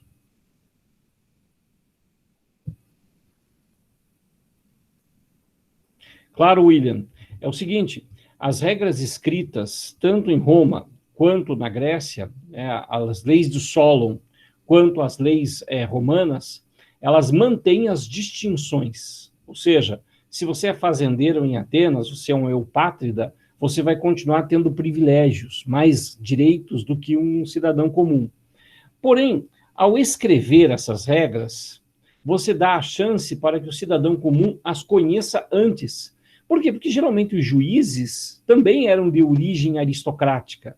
Então, muitas vezes, um plebeu, um cidadão pobre, ele ia a julgamento sem saber direito quais eram as regras do jogo. Então, tanto a lei das 12 tábuas quanto o código do Solon, ele garante a permanência das diferenças. Então, nisso eles são similares. No que eles são diferentes, pessoal? A questão da escravidão, né, entre os gregos, ela é considerada, assim, algo gravíssimo para se impor a um cidadão. Esse é o destaque, né, das leis do Solon. E a lei das 12 tábuas, ela é interessante porque ela vai garantir uma coisa que os plebeus já tinham conquistado antes, o direito de serem representados dentro do Senado. Ou seja, dentro do Senado, o plebeu vai ter a chance de erguer a mão e dizer o que quer? Não, um representante plebeu, que eram os tribunos da plebe, que já existiam desde 494. Ou seja, entre os atenienses, as regras elas são mais horizontais, ou seja, para todo mundo. Entre os romanos, as regras elas permanecem bem distantes, né? Ou seja, a lei das 12 tábuas ela não acabou com certas práticas de diferenças sociais. Então, a gente pode dizer que Grécia avançou muito mais nessa ideia de igualdade. Elas diminuíam a igualdade, elas poderiam diminuir a desigualdade, né? Então, elas não garantem igualdade em si. Aliás, ter lei não garante igualdade. Lá na nossa Constituição está previsto que nós temos direito a um monte de coisa, não é? Mas isso não é necessariamente verdadeiro na prática. Então, como é que a gente escreve isso, né? Elas foram leis que poderiam diminuir a desigualdade, potencialmente reduzir a desigualdade, que é o que aparece no texto, né? Se você olhar lá de volta a questão, olha só. Criação de normas coletivas diminuiu as desigualdades de tratamento, não necessariamente a desigualdade social, mas ao tratar um cidadão, eu trato você quanto o outro, quanto iguais, mesmo sabendo que vocês têm diferenças. E outro momento importante é que aparece aqui no próprio enunciado, né? Que a publicação, pois o conhecimento das regras do jogo, da vida em sociedade, é um instrumento favorável ao homem comum e potencialmente, quer dizer, pode limitar da hegemonia e arbítrio dos poderosos. Então, a lei por si só não resolve muita coisa, beleza? Não, elas não foram mais uma afirmação da desigualdade. Por quê? Porque ela potencialmente diminui essa desigualdade. Ela não acaba com a desigualdade, mas ela potencialmente diminui. Ou seja, você passa a ser um igual desde que você esteja nas mesmas condições, ser cidadão. Isso reduz a desigualdade social, econômica? Provavelmente não. Mas eu vou garantir uma igualdade de tratamento entre vocês quando estiverem numa mesma assembleia. Foi a partir daí que os cidadãos mais pobres, eles poderiam, por exemplo, falar, né, ter isegoria, né, direito de voz numa assembleia, mesmo não sendo aristocratas eupátridas. Então, diminuir a desigualdade de tratamento. Pode parecer absurdo, né? Mas se a gente pensar na história contemporânea, na questão racial dos Estados Unidos, vamos pegar esse exemplo, os negros sequer poderiam estudar nas mesmas escolas que os brancos estudavam. Então, não era uma questão de que o negro não tinha chance de estudar, ele não tinha sequer a igualdade de tratamento. Então, não era uma questão assim de você não tem capacidade para estudar aqui. Não, eu não quero você estudando aqui. Por quê? Porque você é diferente. Então, o que está se apontando aqui na cultura antiga é uma redução da desigualdade de tratamento. Hoje, o que existe é uma tentativa de você garantir uma isonomia real, ou seja, que todos tenham as mesmas condições para empreender, estudar e assim por diante. Isso mesmo, Ana, a questão, né, isonomia, pelo menos na legislação, né, pelo menos na lei. Hoje nós temos a igualdade escrita na lei. A prática é bem diferente, claro, a gente precisa lutar todos os dias para garantir uma igualdade jurídica real, ou seja, você pode processar um poderoso, mas o poder econômico dele vai permitir que ele pleiteie, que ele entre com recurso, até você não ter mais dinheiro para conseguir ficar demandando contra ele na justiça. Bom, o Solon, ele é considerado muito mais do que o Drácon, Vitor, porque o Solon, ele colocou uma inserção nessa lei, né? Essa inserção é cidadão não pode ser escravo, ou seja, ele considerou a cidadania como algo que não pode ser retirado de ninguém. Por isso que ele é mais considerado do que o Drácon. Embora o Drácon tenha vindo antes, o Drácon apenas escreveu o que já existia, e Solon contribuiu. Mas nenhum dos dois, Vitor, é chamado de pai da democracia. Quem é considerado o pai da democracia grega é o Clístenes, porque o Clístenes vai fazer muito mais inserções democráticas, muito mais dispositivos para reduzir a desigualdade de tratamento do que o Solon. Por exemplo, o Clístenes vai dividir Atenas, né, em bairros, né, os chamados demos, e é o Clístenes que vai dizer, em vez de escolher por família, por tribo, a gente vai escolher por região de Atenas os representantes da Assembleia. Então, o pai da democracia seria muito mais, né, o Clístenes, que é um legislador mais recente da história da Grécia. E o auge da democracia também não é o Clístenes, é um outro cara chamado Péricles, que é considerado o auge da democracia ateniense. Beleza? Joia? Vamos, então, para a nossa segunda parte, né? Vamos falar da Idade Média. Vamos colocar lá no slide sobre a Idade Média. Aqui. Eu vou retomar, né, a história aqui do final do Império Romano, a história do Império Romano em si, para a gente compreender como é que surge o mundo medieval. Bom, nós continuamos gravando, você que está voltando aí, não se preocupe em ter que escrever seu registro, né, sua existência, está tudo certo. Vamos lá, vamos falar do Império Romano. Primeiramente, só mostrar para vocês a vastidão territorial do Império Romano. Né? Aí você tem o tamanho do Império Romano, um vasto império. Há muita controvérsia em relação se ele é o maior ou se o maior é o Império Mongol. A questão, ela não está mais, né, de quem é o maior, mas o que significa, afinal, essa palavra, império? Essa palavra que vai ser tão importante, né, para a gente compreender outros capítulos da história do mundo. Império é a conquista militar. Ou seja, eu não posso chamar de reino. Reino é aquilo que eu herdo por direito. Império é aquilo que eu conquisto. Então, o Império Romano, ele é um império porque ele é fruto de conquistas militares. Claro que essas conquistas militares vieram desde a República Romana, e não apenas do Império Romano. Mas a gente define o Império Romano a partir do Principado, né, que era um sobrinho do Júlio César, o príncipe Caio Otávio Augusto, o Principado como o início do Império Romano, em que o Império Romano, apesar de ter comércio, apesar de ter agricultura, ele é movido, né, por conquistas militares. E esse Império Romano, ele foi até a ilha, lá as ilhas da Inglaterra, foi até a região da Britânia e tal, foi conquistando o território francês, território espanhol, conquistou o Oriente Médio, realmente um vasto império.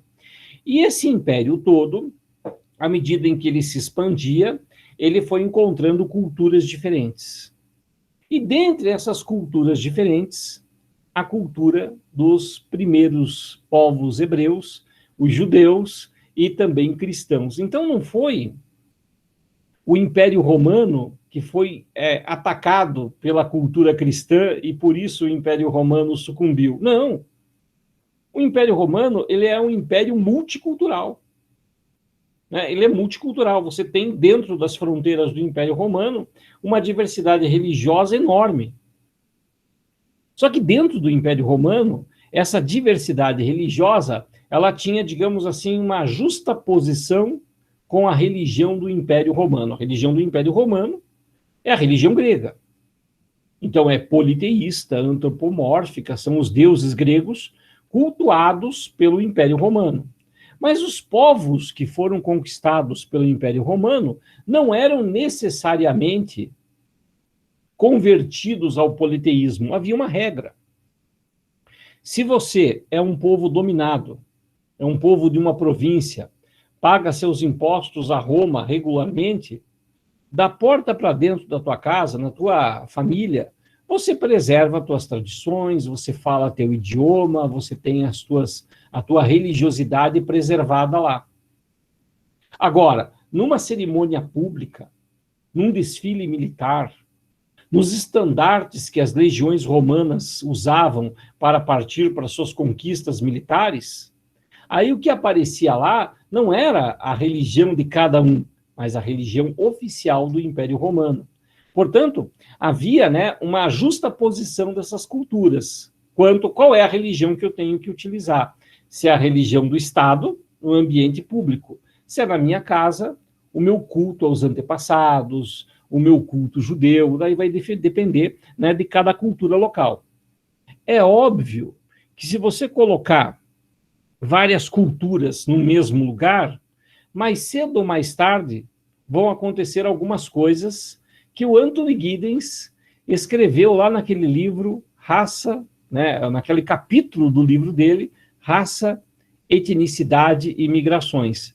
Se coloca várias culturas do mesmo lado, é claro que elas vão se misturar, óbvio, elas têm que se misturar. Só que quando elas se misturam, elas podem se misturar de uma forma harmoniosa, criativa, em que vai ressignificando as coisas, criando diversidade, ou elas podem entrar em choque uma com a outra. E nós tivemos, durante a história do Império Romano, diversas situações de misturas culturais, de miscigenação cultural. Aí o termo, né, mais adequado é você falar de síntese cultural e não miscigenação. Por que miscigenação não seria uma palavra tão legal? Porque tem muito a ver com o biológico, né? Tem muito a ver com a aparência, cor da pele, formato de nariz. Mas a cultura não é algo que está relacionado à biologia. A cultura está relacionada a práticas, costumes, ideias. E essas ideias foram se misturando. Agora, quando não há uma mistura harmoniosa, existe um choque cultural, é claro que cada cultura vai tentar se fechar diante da outra. E isso pode sim gerar conflitos. A história do cristianismo, nesse aspecto, é muito curiosa, né? Porque vamos parar para pensar. O povo judeu era um povo dominado pelo Império Romano. A região da Judéia, Samaria, a região da Palestina, e esses nomes, né, muitas vezes se referem aos mesmos lugares, tá? E quando você vai falar com alguém que é judeu ou com alguém que é palestino, é claro que saber os nomes certos a se referir aos lugares é bem importante. Como aqui eu não estou numa condição de ter que agradar ninguém, né? A minha obrigação é esclarecer, né, quais são as divergências. Dependendo do nome que você usar, você está dizendo que aquele território é de um povo ou de outro. Então, os palestinos, que nem no mapa de história antiga que a gente viu, estava escrito Palestina. É motivo para briga. Por quê? Você vai dizer que, então, o território dos palestinos de hoje. Então, se você usar o nome Samaria, o nome Judéia, você está daí dizendo que o território é judeu. Então, dependendo dos termos que você usa para designar esses territórios provinciais romanos, você já está tomando partido. Como que a gente escapa disso? Falando os dois, que nem eu fiz aqui. Né? Falando os dois, esclarecendo que é uma divergência deles e que ninguém aqui vai brigar por causa disso. É bem importante saber disso, não porque a gente tem que tomar partido, mas a gente tem que saber quais são os times em jogo, o que é que está sendo disputado ainda hoje na região ali do Oriente Médio. É claro, são temas mais contemporâneos, eles aparecem também na geografia para vocês, também abordaremos na semana que vem. Quando falamos, portanto, do Império Romano, a gente está falando de um império multifacetado, e que houve sim misturas biológicas, né, miscigenações humanas, mas o mais importante é você lembrar que a síntese cultural é que mais aconteceu. As miscigenações, elas são mais complexas. Por quê? Para um cidadão romano se casar, ele pode até se casar com uma mulher de uma outra cultura. Pode. O filho é miscigenado, é misturado, mas o filho vai ser um cidadão romano, por causa da linhagem do pai. Portanto, casar-se com um romano era uma coisa muito difícil, porque seria o cidadão romano se diminuindo para o status de um povo dominado, em que ele não casou com uma romana. Então, geralmente, os casamentos eles aconteciam dentro das próprias culturas.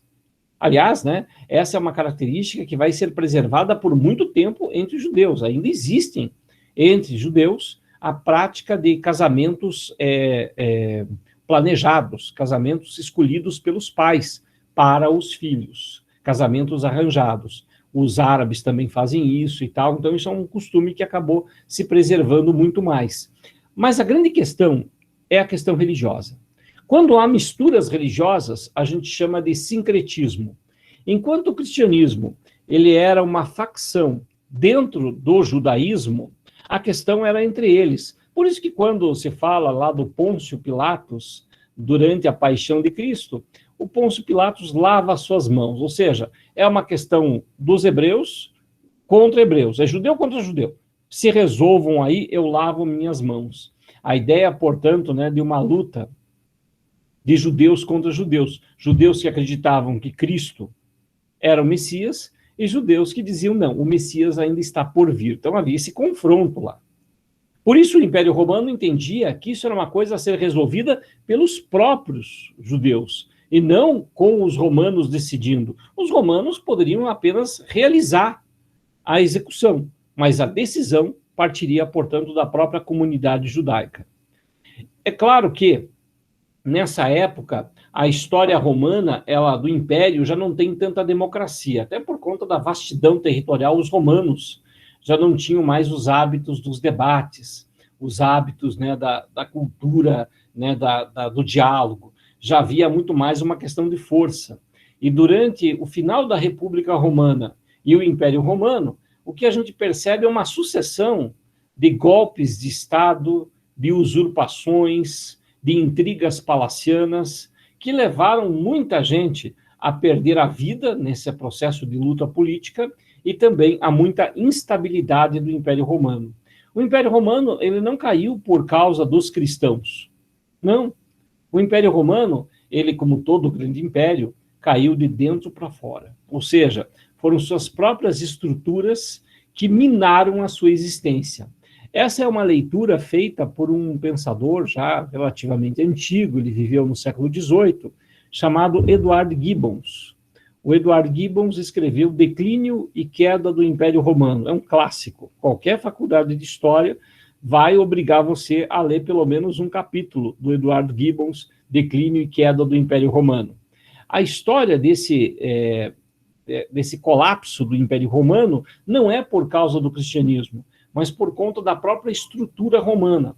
Era um império em marcha, sempre conquistando coisas. Só que quando você tem uma política de conquista e ocupação, e aí alguém lembrou dos Estados Unidos, né, que tem essa coisa de vamos ocupar Afeganistão, vamos para tal lugar, vamos para o Vietnã, vamos ocupar tais regiões, à medida em que você tem um império conquistando tantos territórios, ocupando tantas bases, você tem mais uma questão.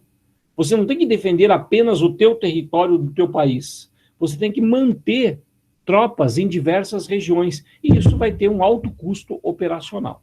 Esse alto custo operacional é que vai acabar com o Império Romano, vai desestruturar o Império Romano. Já o cristianismo dentro do Império Romano, que não é fator de desgraça, né? Eu diria até que é um fator de unidade. Por quê? Porque à medida que o Império Romano ele foi crescendo e dentro dele essas culturas começaram a se misturar, é claro que a religiosidade dos judeus, a religiosidade dos romanos, ela ganhou um certo rival, né, que é o cristianismo. E o cristianismo ele tinha uma mensagem muito mais interessante, né? Porque o cristianismo ele nasce como uma religião de pobres e dominados. E ele tem uma mensagem muito mais prática. O que mais tem? Tem mais pobre ou mais rico? Mais pobre. E o mais pobre, ele é geralmente mal visto porque ele não pode fazer grandes oferendas para o deus Apolo, para a doação de animais, para o sacrifício na sinagoga. O mais pobre, o mais simples, o mais humilde é o cara que é valorizado na religião cristã. Por isso que é curioso, né, como que o cristianismo, uma religião de pobres e dominados, tornou-se uma religião tão influente dentro do Império. Tão influente que, a partir do século III, as perseguições aos cristãos diminuíram, a religião cristã foi tolerada, depois ela foi oficializada como uma das religiões oficiais, até que ela se tornou a única religião do Império. Até porque muita gente dentro do Império já tinha se convertido ao cristianismo. Assim, no século III, o cristianismo aumentou consideravelmente. Os cristãos pertenciam à administração, ao exército e mesmo à corte romana.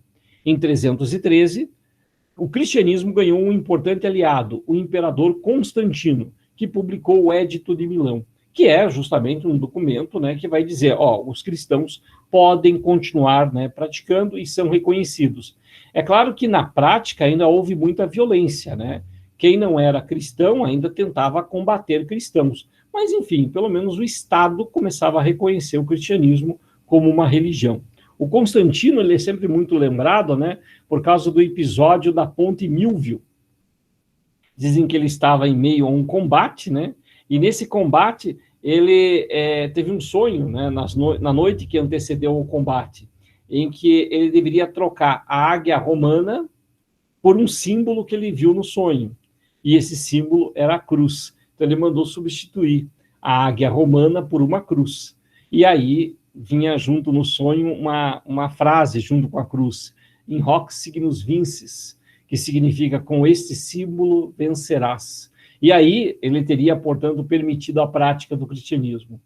Sendo assim um homem de pouca fé, vamos aqui fingir que sou um homem de pouca fé, eu vou dizer assim que o Constantino sacou que o império dele já não era mais um império de pagãos, de gente que acreditava no Deus Marte, por exemplo. Ele sacou que a maior parte já era cristão. Então ele falou, vamos colocar aqui um símbolo deles, aqui no estandarte, para a gente ter mais força na luta, e começa aí uma associação entre religião e vida militar. Ou ainda, né, o Constantino era secretamente cristão e não contou para ninguém. Ou talvez, né, o Constantino tenha seguido as ordens de sua mãe, que era cristã. Então tem muitas possibilidades aí de por que o Constantino fez isso. E se você é alguém de muita fé, vai dizer, ele sonhou com a cruz no céu e por isso fez a troca. Enfim, aí não tem como a gente acessar a informação verdadeira. A gente só pode dizer o que de fato aconteceu. O que ele pensou para fazer isso já é inacessível para a gente. Bom, a Idade Média, pessoal. A Idade Média, ela é um território, né, é uma área, né, Europa Ocidental. A Idade Média que a gente tem aqui na nossa cabeça, né?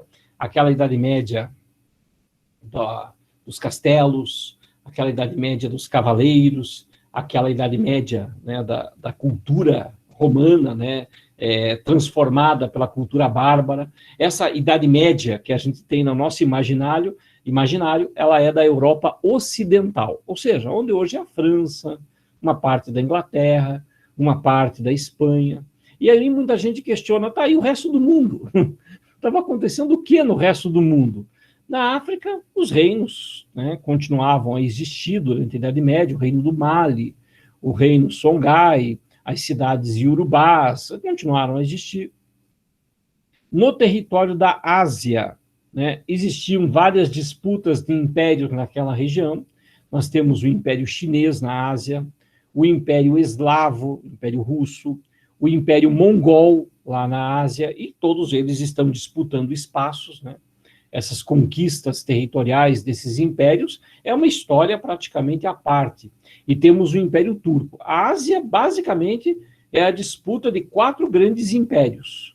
O Império Turco Otomano, o Império Russo, o Império Eslavo, o Império Mongol e o Império Chinês. Eles disputaram, né, o espaço naquela região, tentando dominar outras culturas. Existem muitas heranças até hoje dessas disputas territoriais. Por exemplo, a China reclama para si o domínio e reconhecimento do Tibete como uma área do Império Chinês. A China treta com o Japão por causa do chamado, né, Mar do Sul da China e Sul do Japão. Tem mapa que vai aparecer Mar do Japão. Tem mapa que você acessa e aparece Mar da China. Na verdade, é uma disputa que existe entre as duas nações por aquele território.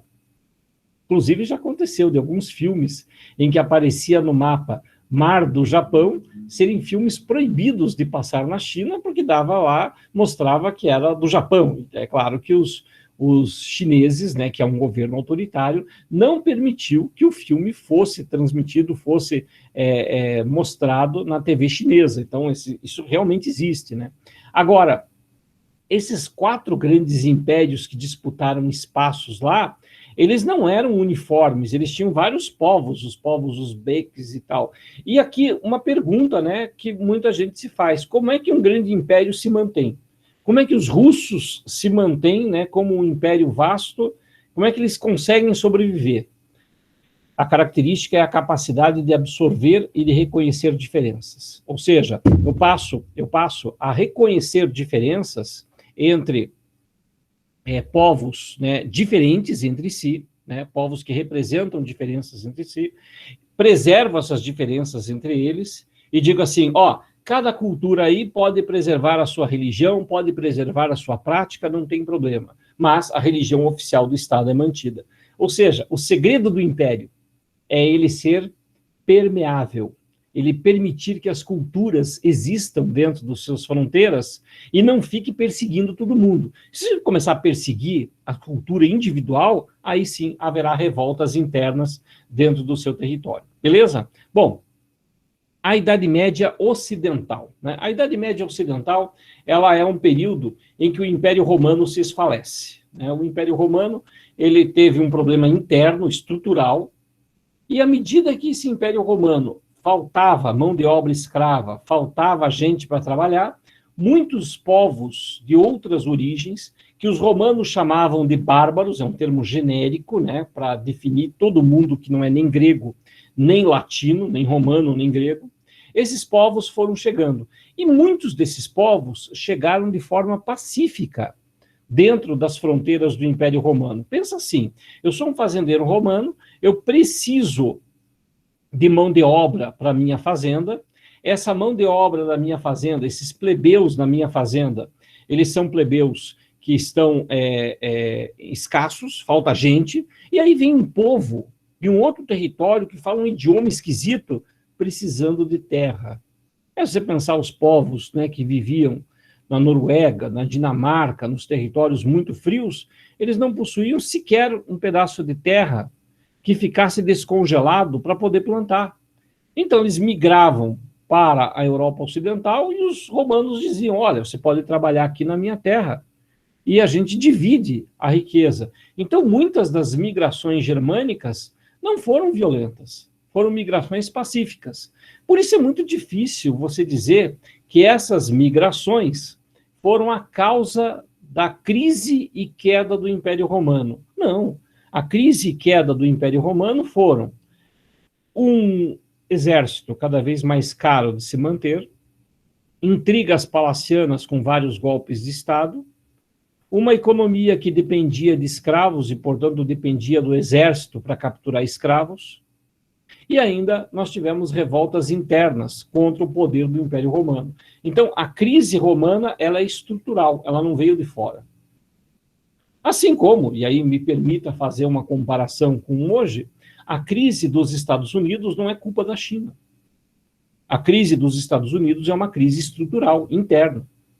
Questões raciais ainda, né, latentes na sociedade norte-americana, um modelo, né, de economia que depende da indústria armamentista, num mundo cada vez mais globalizado. Você tem um problema sério de pobreza interna nos Estados Unidos, por conta da desindustrialização dos Estados Unidos, as indústrias migrando dos Estados Unidos para outros países. Então, a ideia, né, aquele lá é o culpado. Não, provavelmente é uma estrutura interna que precisa ser revista, porque ela está entrando em colapso. Não era um modelo para ser mantido por tanto tempo. O Império Romano dependia de exércitos que eram cada vez mais caros para serem mantidos.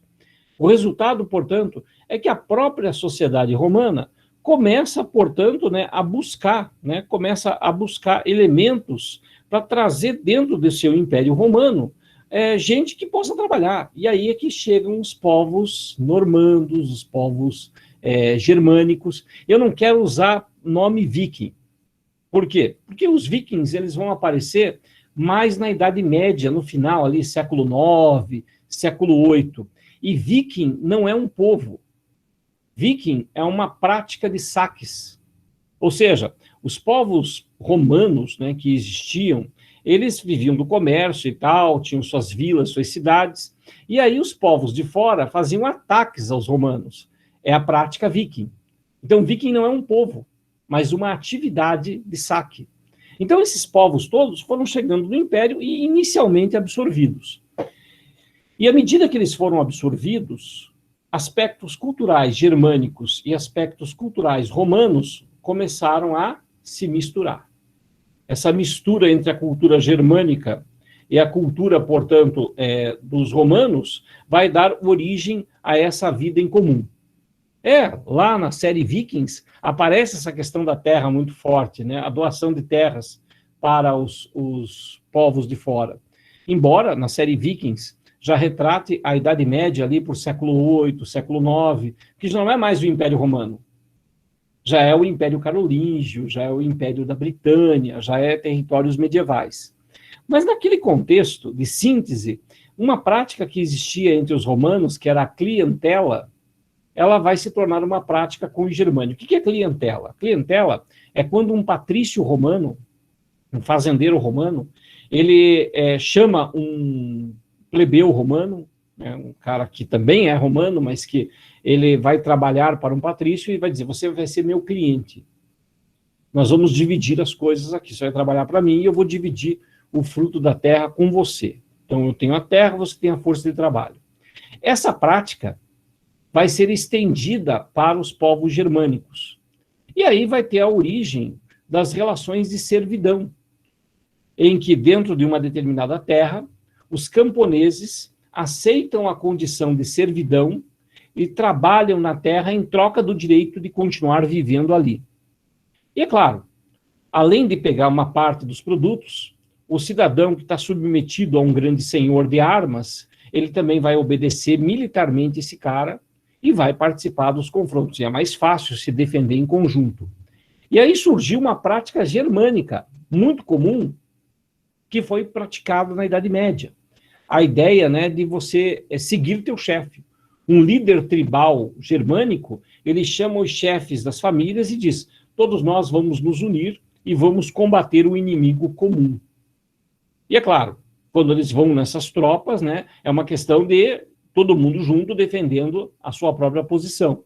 Então, a prática germânica do comitatus, né, que era uma prática de comitiva, né, vamos atacar, todo mundo vai junto, ela é absorvida também na cultura medieval com as relações de suzerania e vassalagem.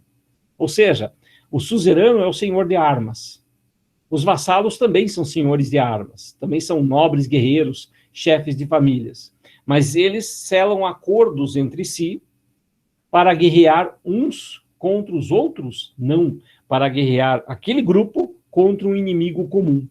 Então, um suzerano é aquele que tem um vassalo, que é também um chefe militar. Aqui um detalhe importante, né?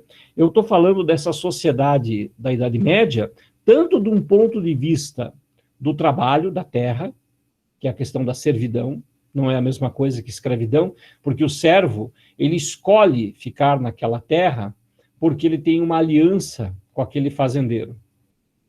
É diferente de um escravo, que é um capturado de guerra e não teve escolha. E tem um mundo militar medieval, em que um chefe de armas, chamado suzerano, ele tem seus chefes de armas de famílias, que são seus vassalos, e fazem, portanto, uma aliança militar.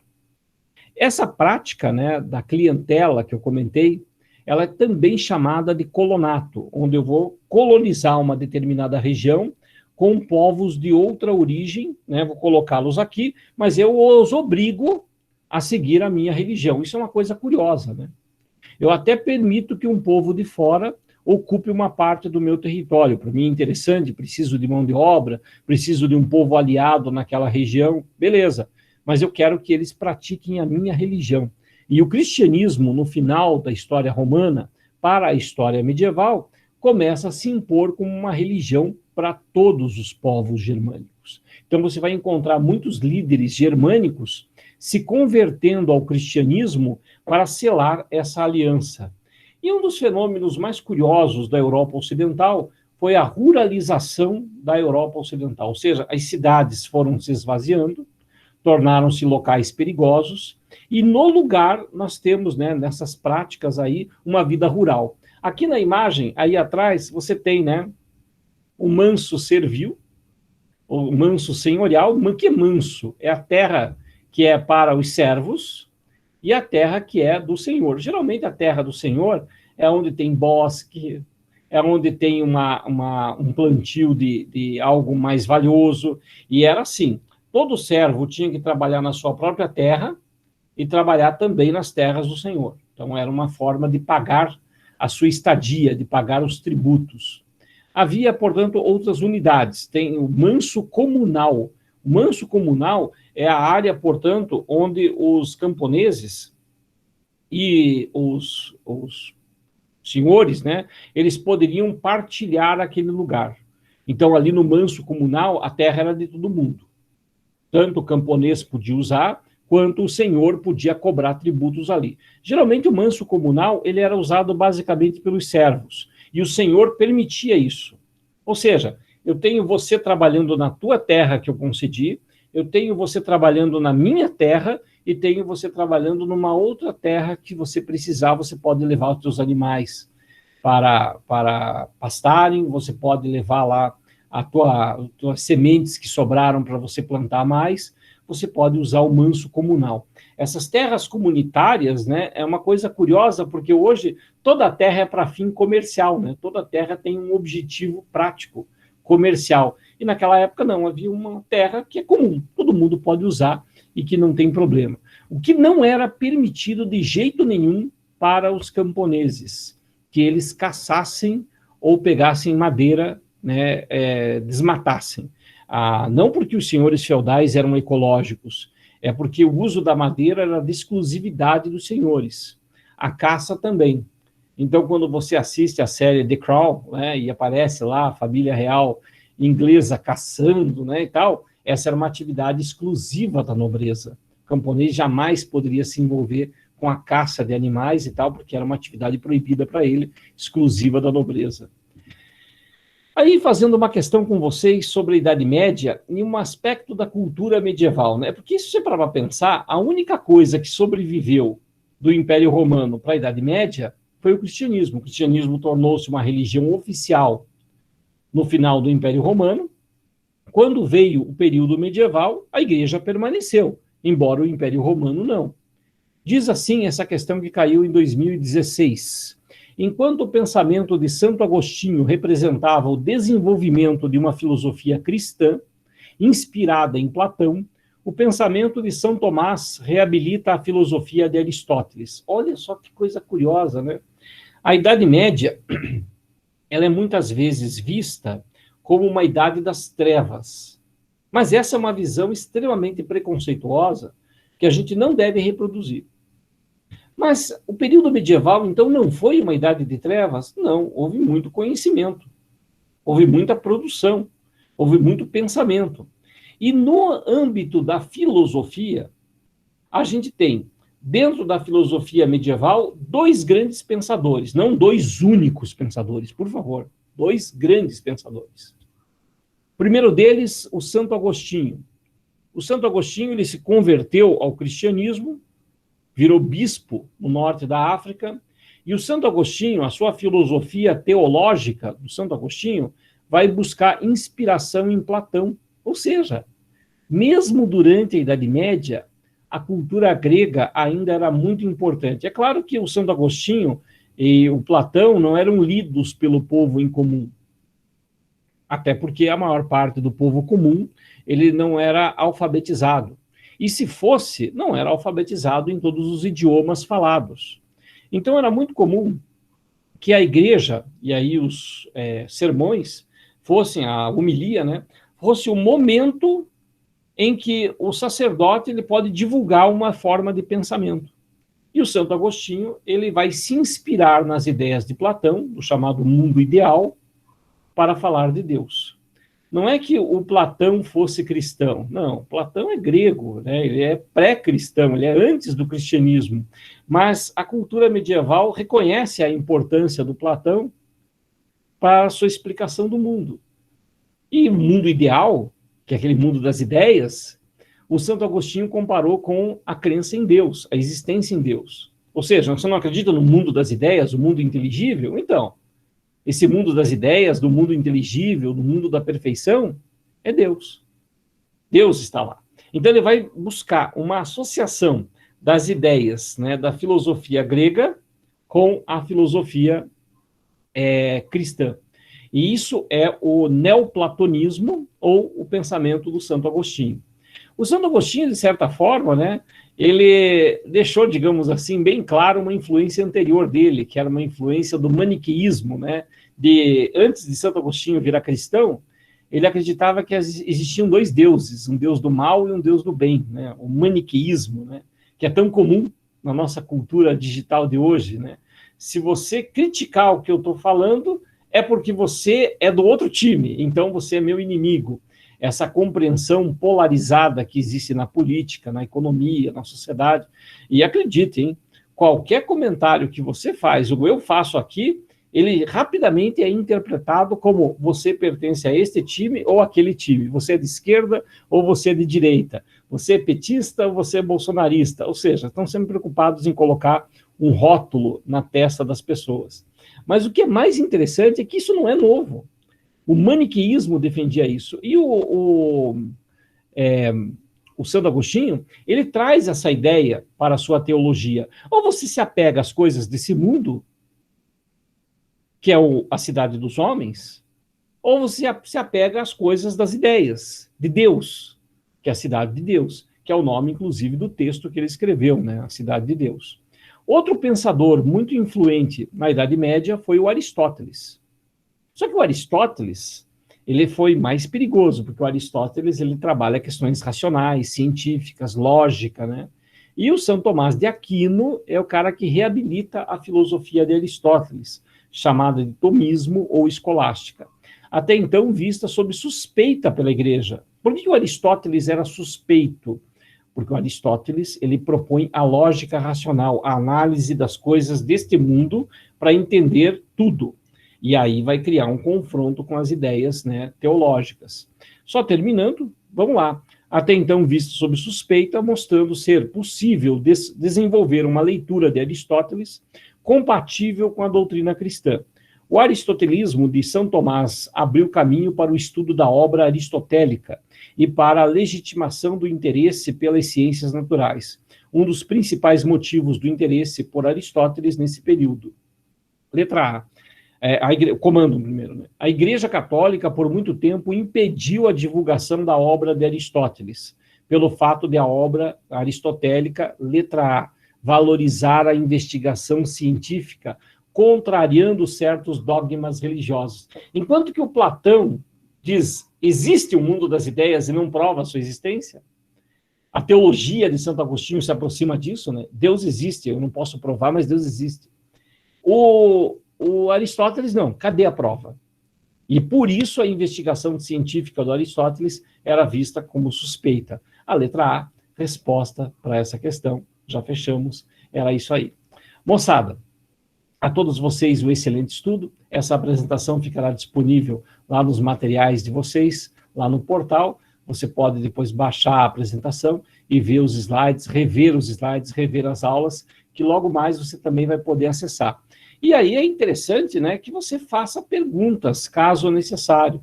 Eu vi aí vários questionamentos de vocês, para quem ainda não tem o meu número de WhatsApp, aí vai, o código de área é o 41, está aí no grupo, pode adicionar, pode fazer suas perguntas, valeu. Obrigado, Fernanda, valeu. Obrigado, Lamoncito, bom ver vocês de volta. Valeu, Gabriela. A Ana Flávia pergunta, a teoria da iluminação de Santo Agostinho ou é de São Tomás? É do Santo Agostinho, né? E por que iluminação? Porque é um lance com sair da caverna do Platão, né? Então, eu saio da caverna do Platão, eu vejo, portanto, né, a luz. E depois eu vejo o horizonte, depois eu vejo o sol. Né? A teoria, portanto, da iluminação. Santo Agostinho, ele se inspirou, né, no Platão para desenvolvê-la. O Eduardo Maquiavel da Renascença, né? O Eduardo está respondendo o Gabriel ali. O Gabriel, ele comentou Maquiavel, por quê? Porque o Maquiavel, ele tinha isso, né, de maquiavélico, né? Eu vou defender uma ideia com vistas a um outro objetivo. Então, quando o Gabriel comentou Maquiavel, ele estava referindo-se ao comportamento de Santo Agostinho ter sido assim maniqueísta, né? Ou você aceita as ideias, né, dos homens e fica com esse mundo, ou acredita na cidade de Deus. E é mais ou menos essa polarização que existe no mundo de hoje, né? Se você criticar o governo, os governos do PT por conta da corrupção com as grandes empreiteiras, é porque você é bolsonarista. Se você criticar o Bolsonaro é porque você é petista. Isso é uma coisa maquiavélica, maniqueísta, né? E que deturpa muito as ideias. Por isso, né, eu não me envolvo muito em discussões digitais, né, pelas redes sociais e tal. Prefiro conversar com vocês ao vivo, assim, acho muito mais, né, honesto, e fica gravado, né, a gente consegue ali mostrar, ó, estou aqui mostrando os pontos de vista, não estou aqui, né, defendendo um ou outro, né, porque a gente não tem que ter político de estimação, coisa nenhuma. Muito bem, deixa eu ver se deixei alguma pergunta pendente, eu acredito que não. Caso eu tenha deixado aí alguma pergunta pendente, alguma coisa que eu não comentei, vocês podem mandar a pergunta, beleza? Valeu, João, valeu, Giovana, muito obrigado, até a próxima, pessoal. O Enzo, Porque, apesar de pedir a investigação científica, Aristóteles foi usado por São Tomás de Aquino. O São Tomás de Aquino ele viveu num mundo mais da urbanização, né, da Baixa Idade Média. E uma coisa interessante que aconteceu na Idade Média é que as universidades surgiram. E as universidades, elas buscavam uma investigação científica do mundo. Então, apesar de defender uma investigação científica, Aristóteles era usado em relação à lógica.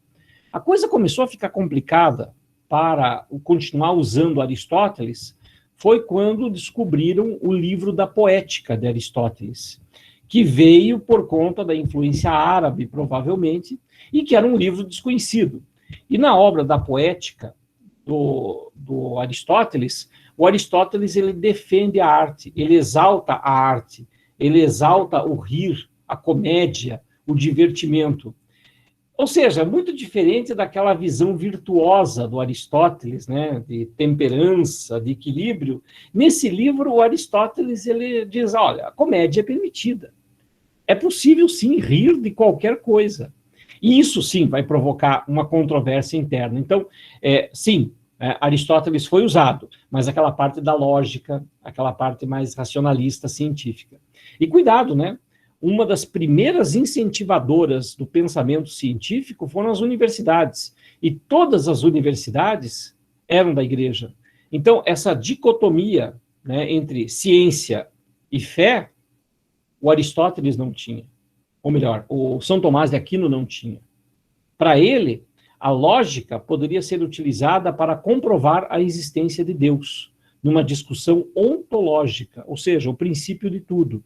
Tanto que um cara que estudou em universidade da igreja, o René Descartes, nas suas meditações, ele vai defender a existência de Deus não por uma fé simplesmente, mas ele vai defender a existência de Deus porque é o mais racional a se pensar. Então, essa dicotomia entre ciência e fé, ela começa a surgir a partir do século XVIII. Mas no final da Idade Média, essas coisas estavam relativamente misturadas, né? E havia aí pensadores que procuravam sintetizá-las. Beleza? Gente, muito obrigado a todos, né? Um abraço, até sexta-feira. Tchau, tchau.